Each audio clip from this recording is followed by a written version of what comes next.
Bismillah, Assalamualaikum warahmatullahi wabarakatuh. Alhamdulillahirrabbilalamin. Wassalatu wassalamu ala asyrafil anbiya'i wal mursalin wa ala alihi wa sahbihi ajma'in. Asyhadu la ilaha illallah wahdahu la syarika lah, asyhadu anna Muhammadan abduhu wa rasuluhu la nabiyya ba'da. Mari kita awali kajian kita dengan baca basmalah. Bismillahirrahmanirrahim. Puji syukur kita panjatkan kepada Allah Subhanahu wa taala yang masih terus memberikan nikmat yang tak terhingga kepada kita.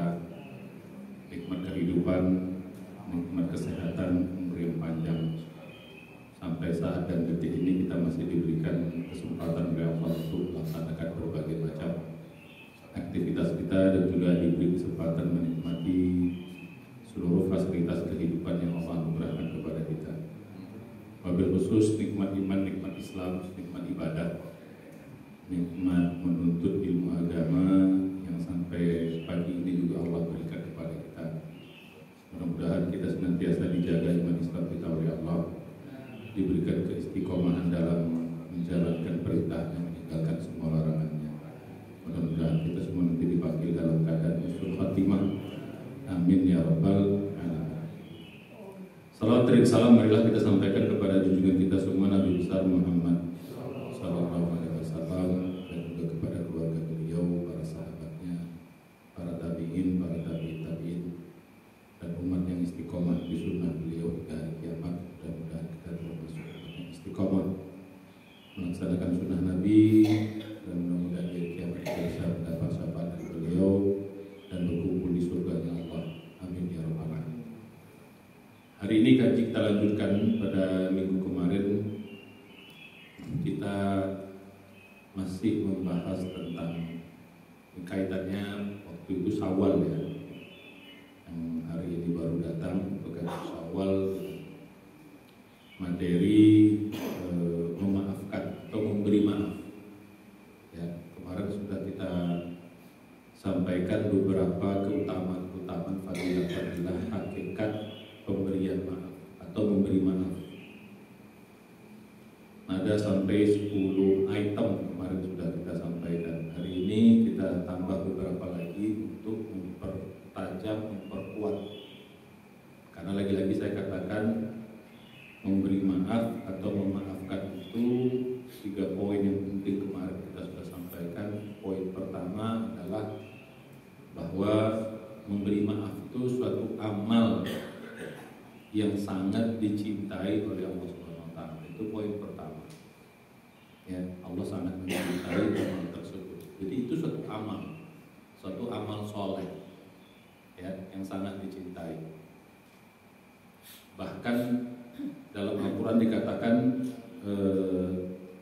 dia min azmil umur ya, sampai begitu. Al-Quran itu dikatakan min azmil umur, itu satu urusan atau hal yang sangat mulia. Azam itu mulia ya, ulul azmi itu rasul-rasul yang mulia, khas ya, yang ujiannya berat ya. Jadi itu azmil umur itu urusan yang sangat mulia. Dalam Al-Quran kalau ada amal-amal yang sudah disebut dengan min azmil umur itu merupakan amal-amal yang sangat dicintai oleh Allah. Ada beberapa ayat Al-Quran yang seperti ini ya. Kalau kita lihat dalam surat ke-42 Asy-Syura ayat 43, Allah mengatakan demikian, wa man sabara wa ghafara inna dzalika lamin azmil umur ya. Barang siapa yang sabar ketika dia dizalimi, wa ghafara, dan dia memaafkan, inna dzalika, sesungguh yang demikian itu min azmil umur ya, benar-benar. Nah, di sini digunakan 2 kata taukid, inna sesungguhnya, dan la min azmil. La dalam bahasa Arab itu ada beberapa kata-kata yang memberikan penekanan. Ada kata inna ya, ada kata-kata la, misalnya ada kata-kata qad, la qad, itu berarti 2. Inna la qad misalnya, itu biasanya di depan ya. Jadi gitu. Jadi Jadi oleh karena itu di sini digunakan dua kata penekanan. Inna, sesungguhnya hal yang demikian, sabar dan memaafkan itu lah benar-benar min azmil umur, ya, dari perbuatan yang sangat dicintai oleh Allah Subhanahu wa taala, urusan yang sangat hebat. Bahkan kalau kita bandingkan dengan surat Luqman, Allah menggunakan hampir kalimat yang sama, tapi di situ digunakan satu penekanan saja kalimat. Ya bunayya aqimis shalah wa'mur bil ma'ruf wanha 'anil munkar wasbir 'ala ma asaba inna dzalika min azmil umur. Ya, wahai anakku, kata Luqman ketika memberikan nasihat kepada anaknya, aqimis shalah, tegakkan salat. Wa'mur bil ma'ruf, perintahkan yang baik, ajak pada kebaikan. Wanha 'anil munkar, cegah kepada keburukan. Wasbir 'ala ma asaba, yang keempat, sabarlah atas musibah yang menimpa engkau. Inna dzalika, sesungguhnya yang demikian ini, yang empat ini, min azmil umur. Nah, digunakan kata-kata min azm, tidak pakai la. Cuma satu penekanannya, inna doang. Salat, jaga yang ma'ruf, cegah yang munkar, sabar atas musibah, ini perbuatan yang mulia. Nah, tapi di sini sesungguhnya sabar dan memaafkan sama-sama ini inna dzalika, tapi di sini lamin azmil umur, double. Jadi seolah-olah bayangkan Pak, sholat saja itu menggunakan satu penekanan oleh Allah, tapi memaafkan itu digunakan dua penekanan. Itu saking hebatnya. Nah, jadi penekanan pertama bahwa memaafkan itu atau memberi maaf itu perbuatan yang sangat mulia dan sangat dicintai oleh Allah Subhanahu wa taala. Jadi itu sebuah amal. Kadang-kadang suka kita menganggap itu cuma begitu doang. Enggak, ini amal, benar-benar amal. Cuman dia amal hati gitu. Ya, dia amal hati. Karena amal hati memang ya nggak bisa dipamerin, nggak bisa ditengok orang, nggak nampak orang gitu. Malah kalau dipamerin jadi aneh gitu. Ya, jadi gitu. Karena itu, ini penekanan pertama, betapa hebatnya, betapa mulianya amal soleh memaafkan atau memberi maaf orang lain itu. Makanya sangat dicintai. Jadi kalau kita mau dicintai oleh Allah, pakai bab ini. Nah, yang kedua, kemarin penekanannya karena dia sangat dicintai, maka pahalanya pun gila-gilaan, pahalanya pun besar sekali. Gitu loh, pahalanya besar sekali di sisi Allah Subhanahu wa taala. Ya, bahkan yang tadi sampai sholat saja digunakan satu penekanan. Di sini digunakan dua penekanan. Itu hebat. Jadi itu yang kedua. Nah, pahala kemarin lagi saya ingat, selalu dalam penjelasan saya selalu yang namanya pahala itu selalu kita lihat dua sisi. Dia merupakan kebaikan, ada nilai pahala. Pahala itu suatu reward dari Allah ya. Satu apa? Reward itu apa ya? Pemberian dari Allah Subhanahu wa taala. Di dunia ini memang kita nggak terasa, nggak nampak, nggak kelihatan, maka disebut pahala. Bahasa kita boleh juga diberikan apa namanya? Kalau dalam bentuk gaji juga, ya, tips boleh juga, apalah namanya. Di sini nggak kelihatan, tapi kalau di akhirat itu nanti baru nampak semua yang gaib. Oke, lagi-lagi saya bilang dari dulu, kalau yang gaib itu dinampakkan sama Allah, pasti semua kita akan rajin beramal soleh. Kalau dinampakkan pahala sholat itu berapa, dinampakkan pahala haji, pahala puasa, pahala sedekah, pahala baca Quran. Kalau dinampakkan di depan kita, itu mungkin semua orang pasti akan beriman. Nah, bayangkan soal qobliyah subuh saja, qobliyah yang sifatnya sunat saja, ya, 2 rakaat yang sebentar kita kerjakan, itu pahalanya lebih baik daripada dunia serta seisinya. Di dunia ini kalau dikumpulkan semuanya beserta isinya, itu masih kalah timbangannya kalau dibandingkan dengan qobliyah subuh yang begitu ringannya. Nah, bagaimana dengan sholat wajib? Bagaimana dengan memaafkan? Memaafkan lebih berat lagi daripada cuma sekedar sholat 2 rakaat. Begitu. Nah, Nah, jadi kalau dinampakkan pahalanya, maka semua pasti kita akan mengejar. Ya. Habis sholat subuh dapat 1 miliar misalnya dalam bentuk cash, itu kan kecil banget ya dibandingkan dunia serta isinya. Itu pasti semua orang sholat subuh, pasti orang berbondong-bondong ke masjid, pasti penuh masjid itu. Kalau dinampakkan, nah sengaja Allah sembunyikan supaya apa ya? Supaya siapa yang percaya sama yang gaib sajalah yang mendapat keuntungan, yang nggak percaya ya sudah, gitu. Nah kalau dinampakkan ya juga nggak ada gunanya, pasti semua orang akan beriman ya nggak ada gunanya juga, gitu, nggak ada ujiannya. Ya. Nah seiring dengan itu juga setiap kebaikan itu pasti ada menghilangkan yang negatif. Nah itu hebatnya pahala itu. Jadi kalau kita dapat 100 pahala dari Allah, bukan hanya dapat pahalanya, sama dengan kita juga menghilangkan 100 keburukan atau 100 dosa. Nah, itu hebatnya. Jadi kalau kita mengerjakan satu kebaikan, Pak, di samping kita dapat pahala 100, dapat dihilangkan 100 keburukan kita atau 100 dosa kita. Nah, yang saya katakan kemarin, innal hasanati yudhibnas sayyi'at. Nah ini juga perlu kita bayangkan. Di dalam bikin kebaikan ini Pak, perlu kita membayangkan, mengkuantifikasi istilahnya, atau menvisualisasi, perlu. Ini dalam bahasa hadis namanya ihtisab. Ihtisab itu menghitung-hitung, boleh, gitu. Ya kita menghitung-hitung pahala itu nggak apa-apa, menghitung amal itu nggak apa-apa. Ya, kalau itu bisa justru Allah kasih tahu itu supaya apa? Supaya kita sadar, oh iya, supaya kau hitung, supaya kau ngerti. Walaupun ada sebagian orang-orang tasawuf, orang sufi itu nggak boleh dihitung, nah itu urusan mereka lah. Ya, Allah mengerti betul psikologi manusia, karena Allah menciptakan kita. Ala ya'lamu man khalaq. Tidakkah Allah yang menciptakan kita itu maha tahu tentang kondisi kita? Allah ngerti psikologi manusia. Ya, walaupun ada yang mengatakan, nggak perlu dihitung, biar ya itu urusan mereka. Tapi kalau itu bisa membangkitkan semangat kita, kalau itu membuat kita bisa lebih semangat, lebih bergairah di dalam beramal soleh, ya silakan kerjakan. Atau sebaliknya, lebih bergairah meninggalkan dosa, ya silakan. Mengapa? Dosa pun sama Allah gambarkan juga. Dosa ini segini nilainya, segini akibatnya, segini buruknya. Sengaja juga Allah gambarkan.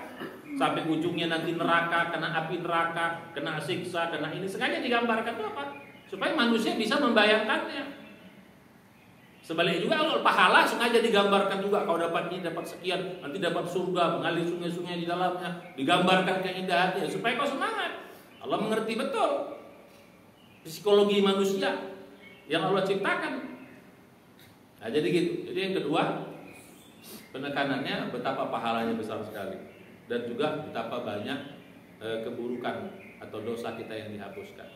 Nah, poin kemarin. Nah, yang ketiga yang paling penting lagi untuk memaafkan ini, untung bagi kitanya secara duniawi pribadi pun ada gitu loh.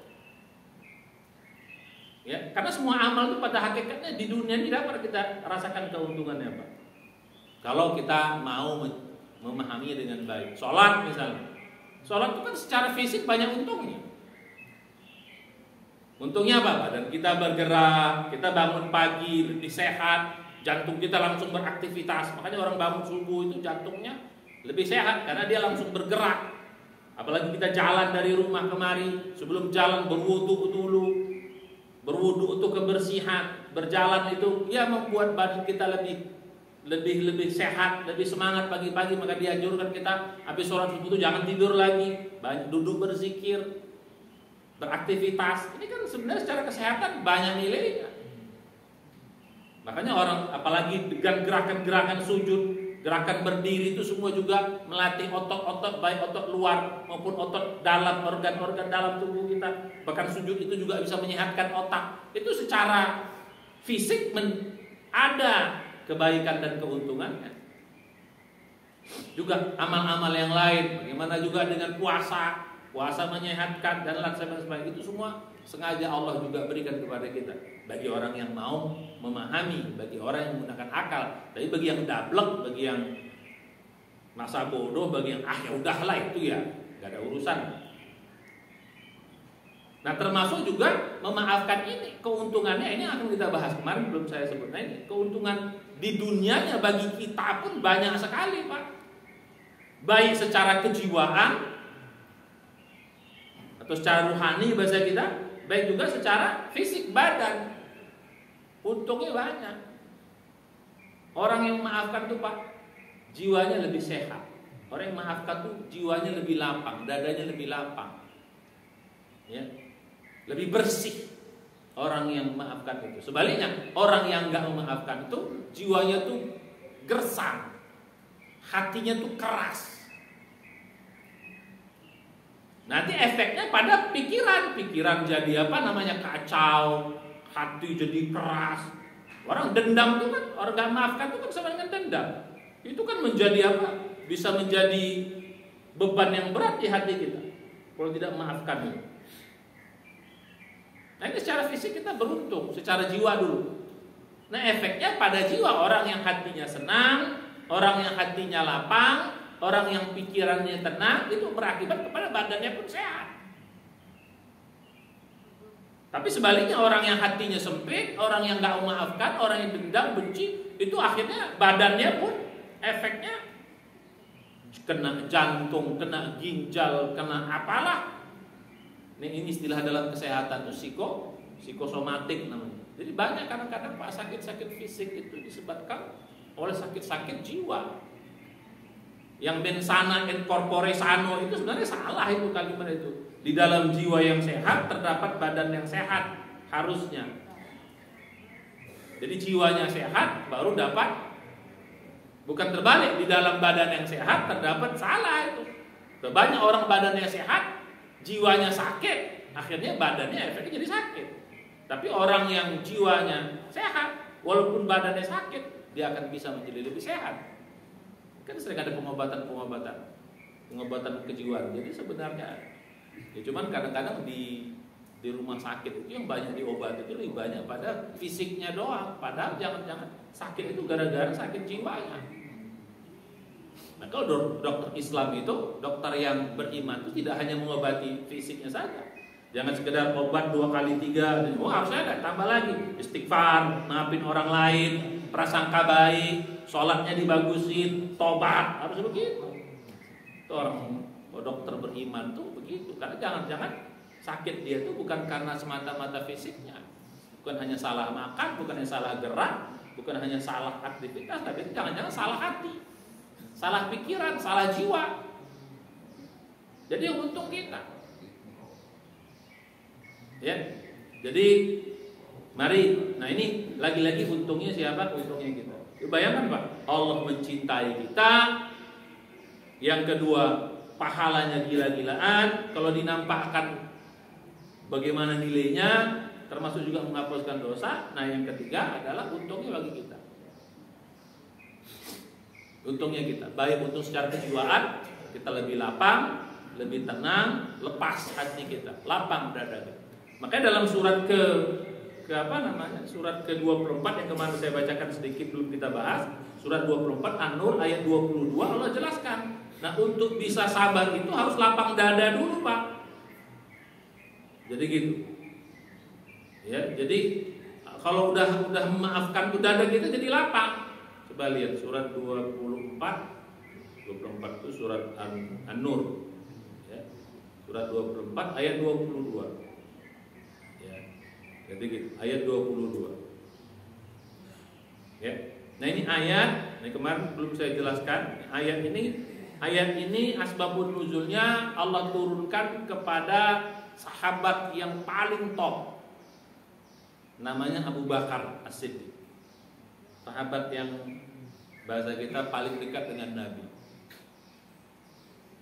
Ya, sahabat yang mengorbankan segalanya buat Nabi. Bukan hanya sekedar sahabat, tapi dia juga mertuanya Nabi. Jadi ada 4 sahabat tuh Pak, 2 mertua, 2 menantu. Ya, 4 top sahabat Nabi, Abu Bakar, Umar, terus Utsman, Ali. Ya, Abu Bakar, Umar ini mertua Nabi. Abu Bakar ini anaknya Aisyah, Umar ini anaknya Hafsah. Mertua Nabi. Ya, Hafsah istri Nabi. Tapi yang kedua menantu. Utsman malah lebih hebat lagi. 3 anak Rasul perempuan 2 jadi istrinya. 1 meninggal, kemudian turun ranjang istilahnya. Ya. Jadi gitu. Siapa? Si Utsman. Baru Ali anaknya yang ketiga. Rasulullah itu kan anaknya 7 Pak ya. 3 laki-laki, 3 perempuan dari Khadijah, 1 dari Maria Akhibti, laki-laki Ibrahim. Semua yang laki-laki meninggal. Semua yang perempuan, yang laki meninggal ketika masih kecil. Yang perempuan meninggal saat Nabi hidup 2. Ya, jadi Rasul itu anaknya 7, 6 meninggal selama dia masih hidup. Baru yang terakhir meninggal itu siapa? Fatimah. Dia mengatakan kira-kira 6 bulan setelah Rasul meninggal itu baru Fatimah meninggal. Awalnya ketika Rasul meninggal itu disampaikan oleh Nabi sedih Fatimah. Tapi ketika dibisikkan Nabi, nggak lama pun kau nyusul kata Nabi gitu. Nah, dia senyum. Kalau kita kan kalau bilang itu tambah nangis kan. Kita dia bilang, aduh bapak meninggal, terus dibisikkan sama bapak kita. Habis itu juga kau bertawa nangis kita, tambah stres. Kalau Fatimah begitu dibilang gitu, awalnya dia nangis, bapaknya dikabarkan umurnya nggak lama lagi, tapi begitu dikabarkan dia segera menyusul, malah senyum dia. Ya imannya beda, Pak. Kelasnya beda. Nah balik pada gitu. Jadi ayat ini, jadi kalau kita lihat Pak, ini ayat salah satu sebab turun surat An-Nisa ini adalah peristiwa yang sangat dahsyat. Mungkin berat ujian seperti ini. Ya, baik bagi Nabi, baik bagi Aisyah istri Nabi, baik bagi Abu Bakar. Jadi ayat ini awal-awal ini turun untuk mereka. Ya, jadi namanya istilahnya dulu hadisul ifk. Hadisul ifk itu fitnah yang sangat besar yang menggoncang rumah tangga Nabi. Maka turun ayat itu. Ya, dimulai dari surat apa? Surat An-Nur itu. Jadi peristiwanya Aisyah ini difitnah berselingkuh. Ya, biar sedikit kita belajar sejarah. Aisyah difitnah selingkuh. Bayangin Pak, istri Nabi, bayangkan Pak, keluarga Nabi yang mulia saja nggak lepas dari fitnah. Goncangan dahsyat, bayangin Pak. Nabi, istrinya dituduh selingkuh, bayangin. Ngerinya itu, bayangin coba. Bagaimana cerita itu terjadi ya? Biasa Nabi ini kalau pergi keluar, misalnya mau perang apa itu bawa istri. Ya, jadi istri itu biasanya diundi. Ya, siapa yang berangkat diundi. Nah, Aisyah ini ya pas jatah dia lah berangkat waktu itu. Nah Aisyah ini Pak mungil, orangnya mungil, kecil mungil gitu. Masa kita imut-imut lah. Ya, waktu masih mudanya, cuman agak tuanya dia udah agak gemuk juga. Biasalah perempuan gitu. Maka Rasulullah suka lomba lari sama Aisyah. Awal-awal sering menang Aisyah karena masih mungil. Begitu udah tua Aisyah mulai menang lagi gitu lomba lari. Nah sering. Nah, karena mungilnya biasa kan ditandu. Nah orang yang nandu ini kadang-kadang suka nggak sadar saking ringannya gitu loh Aisyah ini. Nah suatu ketika pas lagi sudah di suatu tempat mau balik, ya orang semua sudah berkumpul mau pulang. Nah orang menandu ini menyangka Aisyah sudah di dalam, begitu, ya. Nah Aisyah ini rupanya belum, kenapa? Dia kehilangan kalung katanya, kehilangan kalungnya atau kehilangan antingnya, sesuatu yang berharga ya. Dia nyari-nyari. Nah karena ini perempuan Pak ya, nanti perempuan tuh biar sahabat juga. Kalau namanya anting-anting, kalau udah emas itu tetap aja ya. Kalau mungkin kita lah udah ngapain lah, tinggalin aja lah. Ini namanya perempuan lah, lain. Nyari, nggak ngasih tahu sama Nabi, nggak ngasih tahu sama orang yang ini. Akhirnya pulang di rombongan. Aisyah ketinggalan nyari sendiri. Ya, apa sadar? Akhirnya bayangin perempuan digurun sendiri. Bayangin Pak, apa yang terjadi kalau gitu? Bisa dimakan ular, yang bisa dimakan singa dan sebagainya. Pulang ini. Nah yang nandu nggak sadar, karena saking ringannya pulang. Sampailah di Madinah. Nggak terasa, Rasul pun dia bingung juga. Nah ada sahabat yang pulang terlambat juga. Mungkin ada suatu kebutuhan lain terlambat. Nah, ngelihat istri Nabi, ya ini apa? Ya gimana coba? Gimana coba? Apa yang mesti dilakukan? Dibiarin atau ditolong? Ya namanya orang beriman baik ditolong. Oke, dibawalah di untanya, diantar padahal ya. Bahasa kita sampailah ke Madinah. Nah, dimasuk pintu Madinah, orang ngeliat ini istri Nabi berdua-dua sama laki-laki, bayangin. Mulailah timbul fitnah di situ. Wih, istri Nabi, itulah manusia. Itulah penyakit kita. Tidak pernah melihat ini apa, nggak pernah melihatnya sebabnya apa, nggak pernah nanya dulu apa. Ini langsung tersebar berita. Istri Nabi selingkuh. Nabi goncang. Nabi sendiri itu goncang. Walaupun Nabi yakin betul Aisyah ini nggak mungkin begitu, tapi bagaimana Nabi juga manusia gitu. Dia nggak bisa membuktikan, Aisyah pun tidak bisa membuktikan bahwa dia salah, dia benar. Nabi pun tidak bisa memberi bukti bahwa istrinya benar. Sementara fitnah sudah bergerak, cepat, begitu cepat. Masih kita hoax, woi bayangkan. Istri Nabi itu tungtong, lagi perempuan lah, tungtong, sekota ada tahu semuanya. Secepat itu menyebar. Dan dalam riwayat Allah sengaja menguji, tidak diturunkan ayat. Ada yang mengatakan belasan hari, ada yang mengatakan sampai 1 bulan. Sengaja Allah tak turunkan, melihat diuji umat ini diuji. Bagaimana? Apa namanya? Kita ini diuji. Gimana kita?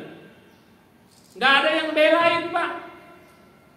Dalam hati doang, tapi nggak ada yang belain.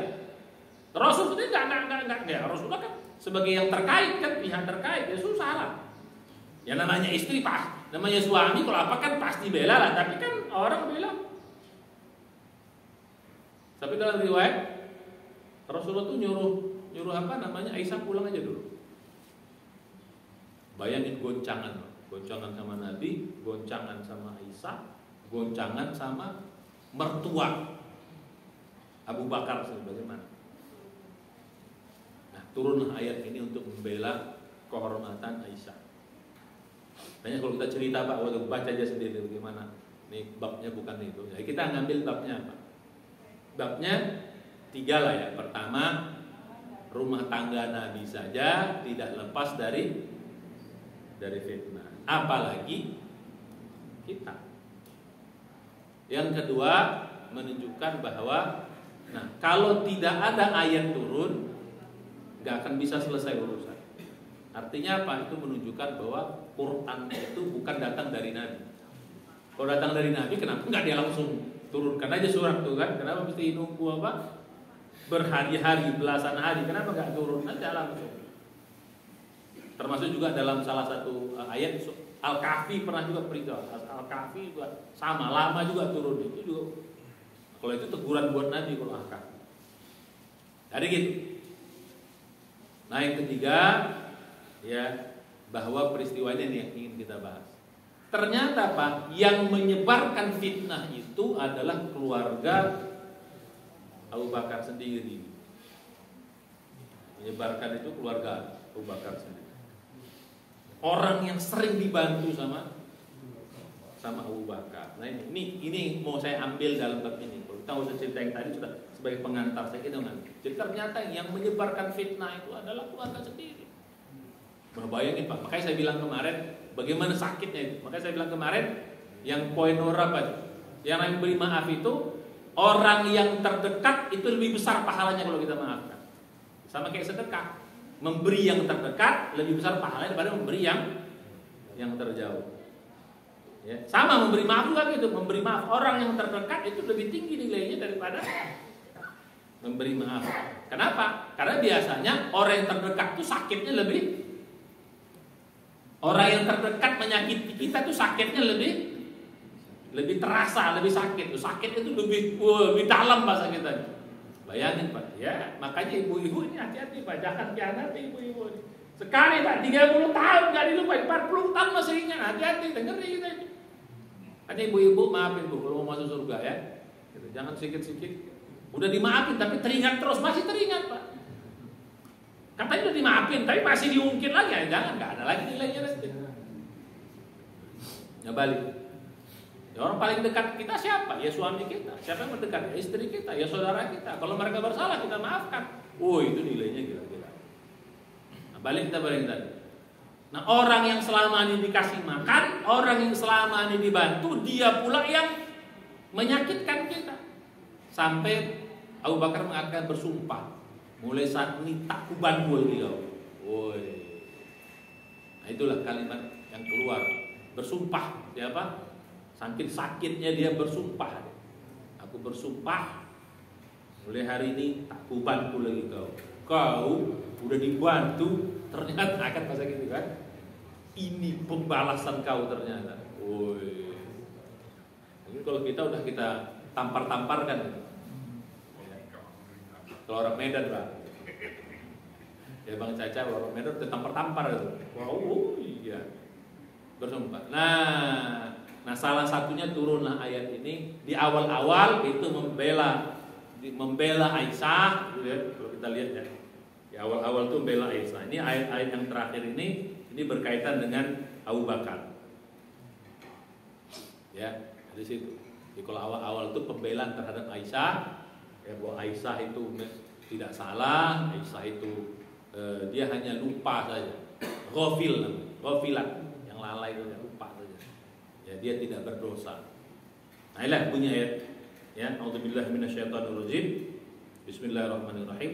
Wala ya'tali ulul fadli minkum was-sa'ati ayyutu ulil qurba wal masakin wal muhajirin fi sabilillah wal ya'fu wal yasfahu ala tuhibbuna ayyaghfirallahu lakum wallahu ghafurur rahim.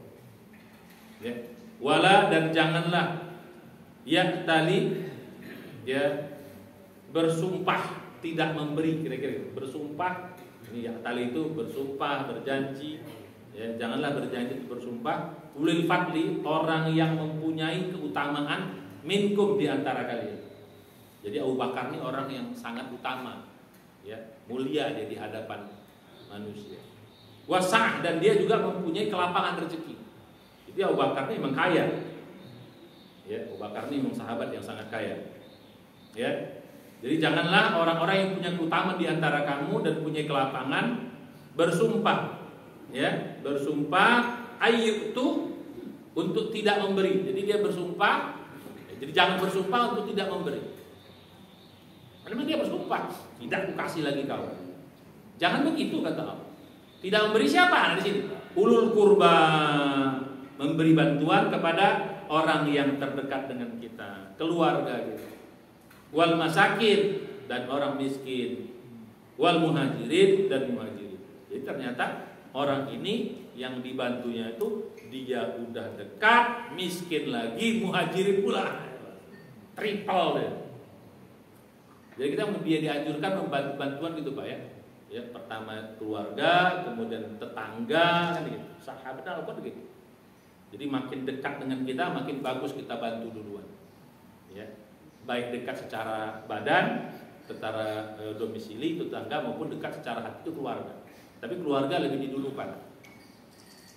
Nah ini jangan bersumpah untuk tidak memberi. Nah, apa ayat ini? Wal ya'fu, maka maafkanlah. Wal yasfahu, dan berlapang dada. Jadi kita dekat. Maafkan dan berlapang dada. Jadi ini satu paket. Jadi ternyata dalam memberi maaf itu ada 4 sifat utama, Pak. Ya, ada 4 sifat utama dalam memaafkan itu. Satu adalah menahan marah. Itu sifat utama itu menahan marah. Orang bisa memberi maaf kalau dia bisa menahan marah atau bisa melepaskan marah. Ini kan sifat utama orang takwa. Wal kadhiminal ghaidh. Sifat yang kedua adalah sabar. Makanya kata-kata sabar, maafkan, hanya orang-orang sabar yang bisa memberi maaf. Kalau orang nggak sabar nggak bisa. 2 sabar. Makanya dalam ayat yang surat 42 ayat 43 digabung dengan sabar. Wa man sabaro wa ghafaro. Siapa yang sabar dan memaafkan. Sabar. Hanya orang sabar. Nah, yang ketiga adalah berlapang dada. Berlapang dada. Ini sifat yang utama, berlapang dada. Yang keempat adalah sifat rahim. Sifat rahimnya apa? Sifat penyayang. Hanya orang-orang penyayang yang mau memaafkan. Makanya salah satu sifat Allah Ar-Rahim itu adalah Maha Pengampun ini adalah Maha Penyayang. Hanya orang-orang penyayang yang mau memaafkan. Orang-orang yang nggak penyayang, makanya saya bilang kemarin itu di waktu yang kemarin, kalau kita mau mendapat rahimnya Allah, ya maafin orang lain. Karena rahim itu memaafkan itu menarik rahimnya Allah Subhanahu Wa Taala. Bahkan dalam hadis dikatakan barang siapa yang tidak memaafkan tidak akan Allah maafkan. Barang siapa yang memaafkan Allah maafkan. Gitu. Ya. Ismahu yusmah lakum kata Nabi. Maafkan, kau akan dimaafkan oleh Allah Subhanahu wa taala. Nah, jadi 4 nih Pak, sifat utama bergabung di memaafkan. Satu apa? Bisa menahan marah, yang kedua sabar, yang ketiga berlapang dada, yang keempat yang paling topnya, yang keempatnya apa? Sifat rahim. Ini kan sifat-sifat top Nabi semua. Salah satu sifat utama Nabi itu rahim, ya, Raufur Rahim, Maha Penyayang kepada orang-orang beriman. Nah, makanya kalau kita mau mendapat rahimnya Allah, ya sudah rajin maafkan orang lain. Nah, balik pada kita kaji kita. Jadi maafkanlah dan berlapang dadalah. Ala tuhibbuna ayyaghfirallah. Apakah kamu tidak suka Allah ampunkan dosa? Ini juga menjadi dalil bahwa orang yang memaafkan orang lain, Allah ampunkan dosanya. Sejumlah, bukan hanya sejumlah, Pak, lebih tinggi dari, kayak saya bilang kemarin, dapat 10 kali lipat. Ya kalau kita maafkan orang 100 dosanya sama kita, maka diampunkan dosa kita 1000 minimal itu. Kalau di luar Ramadan, pada Ramadan kali 700. Berarti 100 kali 700 berarti apa? 70.000. Nah, maka saya bilang kemarin, pahit-pahitnya maafin orang tuh Ramadan, tuh pahit-pahitnya. Ya, jadi Ramadan ya Allah, semua orang berdosa sama aku maafkan semua. Cuman ingat, forgiven and forgotten kan gitu. Jangan sampai forgiven not forgotten kan kata orang gitu. Jangan, maafkan dan lupakan. Ini berlapang dada. Nah, jadi itu peristiwa Abu Bakar. Nah, begitu turun ayat ini, maka Abu Bakar mencabut sumpahnya, membayar apa sih? Kafarah sumpah. Ya, jadi itu ya kita bicara peristiwa ini. Jadi betapa hebatnya Pak memberi maaf itu sampai turun ayat spesial tentang itu. Satu. Ya, jadi ini apa tadi sifat utamanya? Ini sifat utama orang-orang hebat semua nih, orang-orang takwa. Mampu menahan marah, terus sabar, berlapang dada, dan memaafkan. Nah, yang terakhir yang ingin saya sampaikan, satu peristiwa lagi yang saya bilang dulu, mungkin dulu pernah, ya, ada orang masuk surga hanya gara-gara amal ini. Jadi masuk surga amal topnya ini. Sholatnya biasa, puasanya biasa, sedekahnya biasa, semua yang lain biasa. Tapi amal topnya ini yang membuat dia masuk surga. Nah, kalau kita merasa amal-amal kita pas-pasan, ya, tambahlah dengan amal-amal seperti ini. Yang saya bilang kemarin, pernah dulu ya ada orang yang, ya orangnya biasa aja, lewat di depan Nabi, lagi sahabat kata Nabi, ini yang datang ini ahli surga. Besok gitu lagi datang lagi, ini yang datang ini ahli surga. Besok gitu lagi, ini yang datang ini ahli surga. Sahabat bingung, ini siapa ini? Orang biasa-biasa saja, tidak termasuk kibaru sahabat, tidak termasuk sahabat yang hebat. Ya, sahabat yang hebat itu kan ada 60 Pak. Dia nggak masuk dalam sahabat yang hebat. Bahasa kitanya orang yang nobody lah. Ya, jadi gitu. Tapi kata Nabi sampai dimention oleh Nabi, ini ahli surga. Sehingga sahabat yang lain merasa terusik, ini apa hebatnya orang ini? Akhirnya dia nginap 3 hari. 3 hari dia nginap di rumah orang ini gak ketahuan amal-amal. Hebat. Kenapa? Nggak nampak. Puasanya nggak puasa Senin Kamis, sholat malamnya juga enggak, paling cuma ke masjid doang. Pokoknya nggak nampak topnya lah, sedekahnya apalah. sehingga dia nggak ketemu. Akhirnya pulangnya dia pulang dengan kecewa, tapi dia ngaku, aku 3 hari nginap di rumah kau, sebenarnya pengen tahu apa sih amalmu hebatnya. Jadi orang dulu gitu Pak. Jadi kalau ada orang hebat tuh pengen tahu, kalau kita kan enggak. Apa? Biar dicontoh gitu. Sampai yang ditanya pun bingung, aku apa amalku ya? Bingung juga, dia apa amalku? Sholatku biasa aja, tapi mungkin ini yang teringat. Setiap malam aku selalu memaafkan orang yang berdosa. Bayangin Pak. Setiap malam kerjanya, ya Allah, siapa yang pernah buat salahku hari ini, maafkanlah semua. Ini kan bukan pekerjaan mudah. Ini orang top kayak gini. Nah ini membuat, saya bilang tadi, menarik rahmatnya Allah. Pak, di dalam, kan saya bilang dulu Pak ya, sifat Allah itu Pak, ya sifat Allah itu, kan saya bilang ya, selama ini sifat yang sering itu kan Ghafurun Rahim, Maha Pengampun lagi Maha Penyayang. Kalau sudah diampuni Allah baru disayang, kan begitu. Makanya orang masuk surga itu harus dapat rahimnya Allah dulu. Kalau nggak dirahim itu nggak akan dapat di surganya. Nah, jadi kalau kita bikin dosa, terus kita mohon ampun, terus kita beramal soleh, terus menahan rahim Allah, akhirnya kita masuk surga. Tapi ada sifat Allah satu lagi Pak, Rahimun Ghafur. Jadi biasanya diampunkan dulu, ini enggak, dirahimi dulu, disayang sama Allah dulu, baru diampuni. Ada lagi satu sifat tuh yang cara. Jadi bisa jadi orang ini dosanya besar dan dia tidak minta ampun, tidak ada amal-amal yang bisa menghapus dosa dia langsung, tapi ada satu amal yang bisa menarik rahimnya Allah, itu akan Allah berkenan mengampunkan semua dosa-dosa. Itu yang peristiwa perempuan yang memberi makan, yang memberi minum seekor anjing. Dalam riwayat perempuan ini nggak taubat. Perempuan ini pelacur dan dia nggak bertobat. Namanya pelacur apa sih amalnya? Apa sih amal? Pelacur. Ada pelacur bahasa kitanya rajin ke masjid. Ada pelacur ikut sering pengajian. Ya. Pelacur ya pasti ya amalnya amal-amal gitu. Dan dalam riwayat dia tidak bertobat, pastinya tetap beriman deh. Ya kalau nggak beriman nggak mungkin. Nah bayang cuma memberi minum seekor anjing, diampunkan Allah dosa-dosanya. Kok bisa begitu?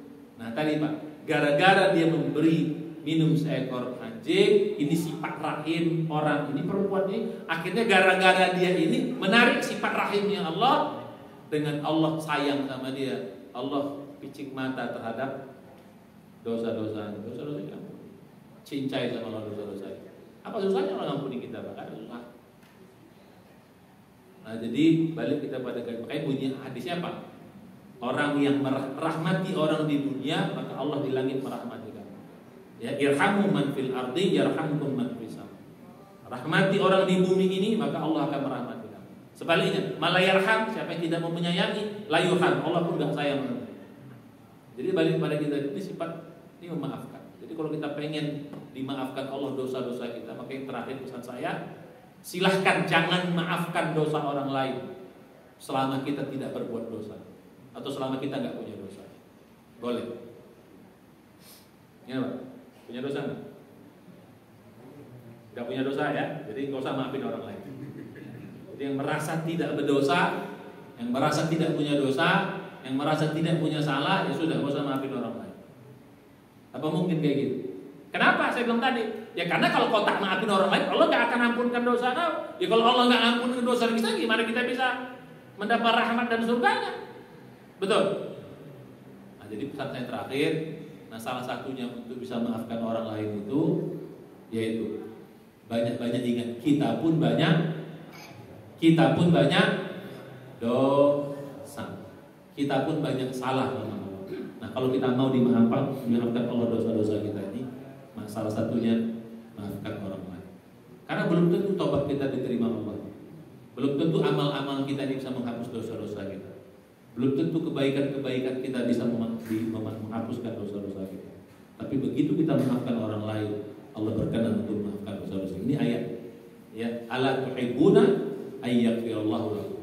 Apakah kau tidak ingin Allah memaafkan dosa-dosa? Kenapa? Ujungnya wallahu Ghafurur Rahim. Allah Maha Pengampun lagi Maha Penyayang. Nah, mudah-mudahan sedikit penutup cerita kita. Maka mulai sekarang mari kita rajin maafkan orang-orang yang bersalah sama kita.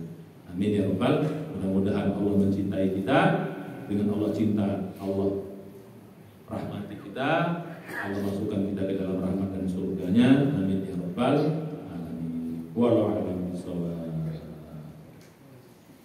Sudah suruh? Jam berapa nih?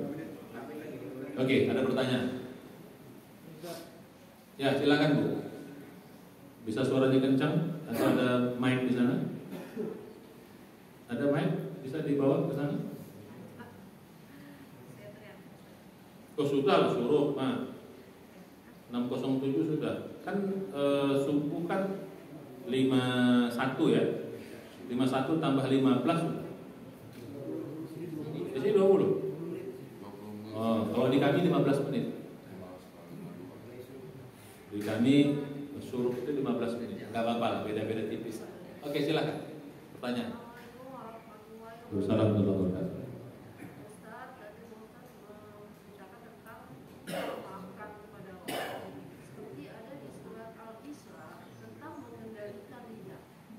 Apa? Mengendalikan lidah. Mengendalikan? Lidah. Oke. Seperti di surat Al-Isra ayat 53. Maksudnya apa itu? Katakan kepada hamba-hambaku supaya mereka mengucapkan perkataan yang lebih baik, sehingga setan itu menimbulkan perselisihan di antara mereka. Sesungguhnya setan adalah musuh yang nyata bagi manusia. Nah, terus maksudnya apa? Allah memerintahkan kepada Rasulullah agar mengatakan kepada semua hambanya supaya mengucapkan perkataan yang lebih baik pada saat berbicara atau berdebat dengan orang-orang musyrik ataupun orang lainnya, agar mereka tidak menggunakan kata-kata yang kasar dan caci maki yang akan menimbulkan kebencian. Ya. Tapi hendaklah menggunakan kata-kata yang benar dan mengandung pelajaran yang baik. Allah menyukai orang yang bersifat pemaaf, sifat saling memaafkan, dapat memperpanjang silaturahim dengan orang lain karena hatinya tidak menyimpan dendam. Enggak, maksudnya poinnya apa nih? Poinnya apa nih? Poinnya bagaimana, Pak Ustadz, tentang kita pergaulan kita. Kadang di luarnya dia memaafkan, tapi di hati dia kita nggak tahu kan. Ya itu urusan dia, bukan urusan kita. Iya, memang. Oke. Oke. Ya. Jadi ini ada catatan dua hal ya. Dua hal. Kalau kita bersalah, minta maaf. Paham ya? Jadi kan dari dulu saya mengatakan, kalau ada dua pihak di dalam Islam, selalu Allah mention, Nabi mention, memperhatikan dua-duanya. Dua-dua dikasih tahu gitu loh. Kalau ada dua pihak. Ya. Jadi orang yang menzalimi dan orang dua-dua dikasih tahu. Orang yang menzalim disuruh meminta maaf, orang yang dizalimi disuruh selalu dua-dua. Orang kaya, orang miskin. Orang kaya disuruh sedekah, orang miskin dilarang minta-minta dengan maksa. Selalu begitu. Dalam itu selalu dua sisi. Suami disuruh memberi nafkah istri, memberikan hak-hak istri, melaksanakan kewajibannya. Istri disuruh melaksanakan hak. Selalu Islam itu dua sisi. Tidak ada yang satu sisi. Semuanya satu sisi.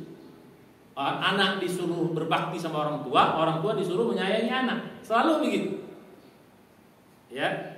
Nah, jadi dalam hal tadi ini sama. Kalau kita yang pihak yang bersalah ya minta maaf. Cuman lagi-lagi saya katakan kemarin, ya, kalau di antara dua ini saja satu yang menjalankan bahasa kita perintah Allah sebenarnya aman. Oke, dua ini yang menzalimi minta maaf, aman. Yang ini tidak maafkan, gak ada urusan. Yang penting kalau kita sudah minta maaf dengan tulus, yang orang tidak beriman itu urusan orang, bukan urusan kita, Pak. Yang penting kalau udah minta maaf. Dia ngasih nggak ngasih itu urusan dia sama Allah. Urusan kita selesai. Kita sudah minta maaf. Jadi sudah selesai. Ngapain kita tanya? Tapi dia nggak maafin, bukan urusan kita loh. Ngapain kita tengok urusan hati orang? Itu urusan dia sama Allah. Yang penting kita yang salah sudah minta maaf.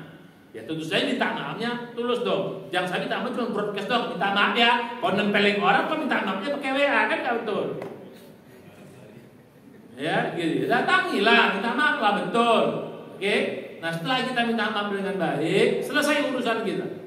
Kewajiban kita selesai. Perkara yang dizalim itu tidak beri maaf itu urusan dia sama Allah, bukan urusan kita. Kita sudah melaksanakan kewajiban kita. Ya sampai selesai kita doakan mudah-mudahan dia maafkan kita. Selesai. Sudah. Nah kita yang dizalimi disuruh Allah apa? Memberi maaf. Gitu. Terlepas orang ini minta maaf ataupun tidak. Nah kalau orang ini tidak minta maaf, kita maafkan, pahalanya lebih tinggi. Kan saya bilang kemarin, ya sama dengan sedekah, memberi sebelum diminta itu lebih baik daripada memberi ketika sudah diminta. Sama pun dengan sedekah, beri maaf juga gitu. Jadi ada orang yang belum datang dia sama kita, udah memaafkan dosa dia. Itu nilainya paling tinggi. Ketimbang dia udah minta baru kita maafin. Ya ada juga pahalanya, tapi pahalanya tidak sebesar ketika dia sebelum minta kita udah beri. Nah jadi kita itu sama aja. Jadi ketika ada orang datang, udah kita maafin. Malah saya bilang kemarin, yang paling baik itu kalau bisa orang itu tidak perlu datang sama kita, sudah kita maafin. Itu paling top. Nah tapi kalaupun kita nggak maafin, ya nggak ada masalah juga. Dia udah datang sama kita, ya rugi kita. Kita nggak ngasih, ya nggak ada, ya rugi kita. Orang dia sudah minta maaf, rugi kita. Makanya kalau ada orang datang minta maaf, berilah maaf. Ya. Dan yang terbaik, beri maaf sebelum minta maaf. Itu yang kedua. Nah yang ketiga, yang terakhir, ini catatan paling penting. Ya, catatan paling penting dalam hal memberi dan apa namanya? Urusan hati orang, Bu, gak usah kita pikirin. Jangan, itu urusan dia sama Allah SWT. Kita capek. Ya. Makanya pesan saya, kalau udah kita minta maaf, doakan orang yang kita zalimi. Ya Allah, maafkan orang-orang, bukan maksud, ampuni dosa orang-orang yang pernah kami zalimi. Rahmati orang-orang yang pernah kami zalimi. Baik kami sengaja, tidak kami sengaja. Doakan. Sudah, selesai. Ya, paham ya? Jadi gitu. Jadi jangan urus hati orang apa dia maafkan kita. Yang penting kita sudah minta maaf. Nah, perkara nanti dia ungkit lagi ya biar urusan dia sama Allah, bukan urusan kita. Yang penting doakan kita. Cuma jangan sampai ngotot. Lu udah gua minta maaf, nah jangan juga gitu. Ya, udah minta maaf ngotot lagi gitu kan. Jangan. Nah, kita pun saya bilang kemarin kalau udah beri maaf, ya jangan diungkit dan kalau bisa enggak usah dibilang, paling bagus enggak usah dibilangin. Sudah, lepaskan saja enggak usah dibilang. Itu nilainya lebih tinggi di hadapan Allah. Ya Bu ya. Jadi selalu gitu. Dalam Islam setiap ada dua pihak yang bersangkutan selalu ada dua-duanya diberikan sama Allah. Peringatan atau apa. Saya kira demikian, mudah-mudahan bermanfaat. Sudah masuk syuruf, mari kita baca dengan hamdalah. Amin. Doa majlis, berkah sudah kita. Assalamualaikum warahmatullahi wabarakatuh.